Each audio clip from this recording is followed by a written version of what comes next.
Well, today we're in a circumstance where the economic and the political dynamics are pushing America and the whole world into a crisis dynamic. This crisis is being created through the process of sustainable development policy.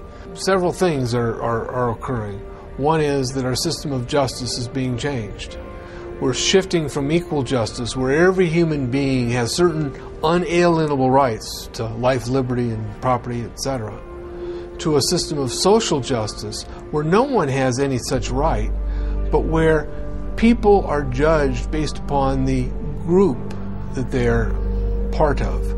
Previously, there have been several reports, such as the MIAC report in the state of Missouri, but this is the first time that a report such as this actually named individuals. Once you label someone in a derogatory manner, an extremist, a potential militia member, terrorist, whatever term is used, for some people the moniker will remain. Before you can persecute people, before you can incarcerate large numbers of people, you have to marginalize them. You have to create the image that these people are dangerous to society, or they're extremists or radicals, call them what you will, but marginalize them from the mainstream of society so that at that point the rest of society will accept the persecution that might result upon this group.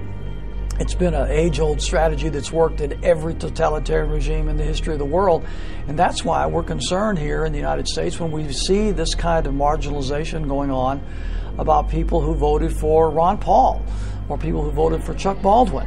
Why are they being marginalized? Why are they being singled out as a potential danger to society? And I think it's shades of the strategies and tactics of totalitarian regimes in history past, and that should never happen in this country.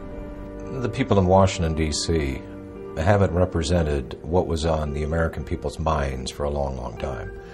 They are the most disassociated, discombobulated, disconnected people on this planet. And they necessarily had to do that for all the violations of the Constitution that they've done. Just how far are you willing to go before you stand up and say no more to the federal government? Our founders actually intended for the federal government to be very small and limited, and that most of the service of government was to be done in the states.